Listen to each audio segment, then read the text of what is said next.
Bangladesh men's football টিমের camp শুরু হয়ে গেছে। সেই ক্যাম্পে যোগ দিয়েছেন ফুটবলাররা। সেই ক্যাম্পে কেন নাই আনিসুর রহমান জিকো, সেই প্রশ্নটাই ঘুরে ফিরে সবচেয়ে বেশি ফেস করতে হয়েছে কোচ হাভিয়ের কাবরেরাকে। আর কাবরেরাও নিজের মতো করে জবাব দিয়েছেন।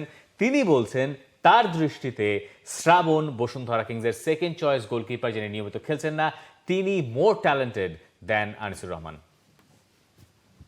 Zico has been playing more than Sravon, but to me, Sravon is the most talented or the goalkeeper with more potential, the biggest prospect for the national team or for Bangladesh football in future. So clean sheet success to me is not the only goalkeeper success. No, that is the first thing.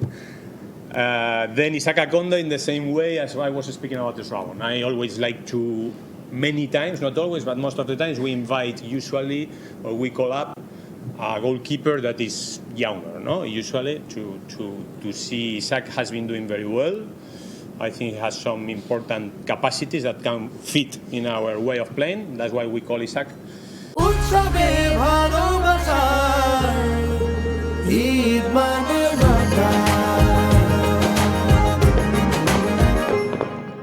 Akondo and Suyon is a goalkeeper that has already been with us for.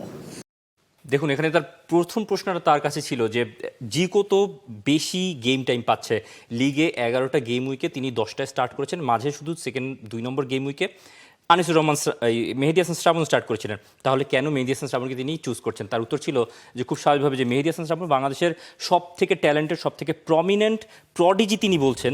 যেহেতু তিনি national টিমে young প্লেয়ারদেরকে রাখতে চান, সেজন্য তাকে রাখা মানে মেহেদী হাসান শ্রাবণকে রাখাটা যদি তিনি না রাখতেন তাহলে সেটা বাংলাদেশের প্রতি অন্যায় হতো। তারপরে আমার একটা ফিরতি প্রশ্ন ছিল যে আনিসুর রহমান জিকো 10 ম্যাচে 4টা ক্লিনশিট তার আছে, 12টা গোল তিনি কনসিড করেছেন।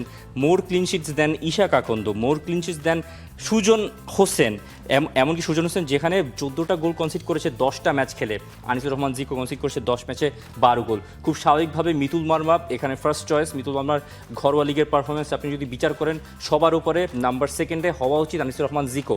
কিন্তু তিনি বলছেন যে দলের ভেতরে তিনি যখনই গোলকিপার চুজ করেন তিনি চান যেন তার বয়স কম হয়, এমনকি যেই প্লেইং স্টাইলে তিনি দলকে খেলাতে চান সেখানে যেন আনিসুর রহমান জিকো ফিট করছে না বা অন্যান্যরা ফিট করছে। মানে ইশাক আকন্দ তার প্লেইং স্টাইলে ফিট করছেন, ইশাক আকন্দ ইয়াং, সেই দোহাই তিনি দিচ্ছেন। মানে আনিসুর রহমান জিকো তার বয়সের দোহাই তিনি দিয়েছেন যে আনিসুর রহমান জিকোর বয়স বেশি, খুব স্বাভাবিক কারণে সেই জন্য তিনি তাকে দলে ডাকেনি।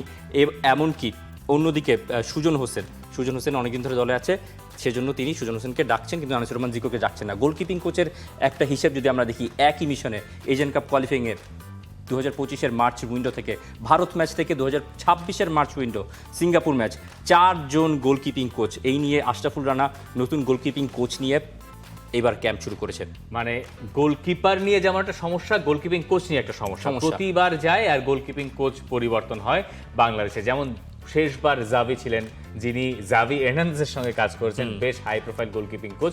এরপরে আবার এখন আশরাফুল রানা, যিনি সাবেক জাতীয় দলের গোলকিপার, তাকে নেওয়া হয়েছে কোচ হিসেবে। এটা তার ফার্স্ট অ্যাসাইনমেন্ট। মনে করে দিয়ে তিনি এর আগে বয়সভিত্তিক দলের সঙ্গে কাজ করছেন? সম্ভবত না, তিনি কোনো বয়সভিত্তিক দলের সঙ্গে কাজ করেন, তিনি ডিরেক্ট ন্যাশনাল টিমের সঙ্গে কাজ করছেন। কোচিং এক্সপিরিয়েন্স নাই, ন্যাশনাল টিমে সরাসরি তিনি সুযোগ পেয়েছেন। উই লাভ আশরাফুল ইসলাম রানা, কিন্তু ব্যাপারটা যদি বয়সভিত্তিক দল হয়ে ধাপে ধাপে যেত সেটা হয়তো সুবিধা হতো। জাভিকে আনা যায়নি, তার ব্যক্তিগত একটা কারণ আছে, নইলে জাভি হয়তো এই দলের সঙ্গে থাকতেন। মানে গোলকিপার এবং গোলকিপিং কোচ দুটো জায়গাতেই কিছুটা সংশয়ের জায়গা রেখেই বাংলাদেশ দল আসলে শুরু করছে ক্যাম্প। এবং বাংলাদেশ দলে যোগ দিয়েছেন সৌমিত সোম, তিনি ফিরেছেন এবং সৌমিত সোম ফেরার পর আজ বাংলাদেশের প্র্যাকটিস রয়েছে। সেই প্র্যাকটিস সেশনে সৌমিত সোমের থাকার কথা, সেই সব কিছু আপনি আপডেট জানতে পারবেন টি স্পোর্টস থেকে। For more updates, subscribe to our YouTube channel and click on the bell icon. Follow us on Facebook and Instagram. Download T-Sports app to enjoy exciting games and highlights. Visit tsports.com.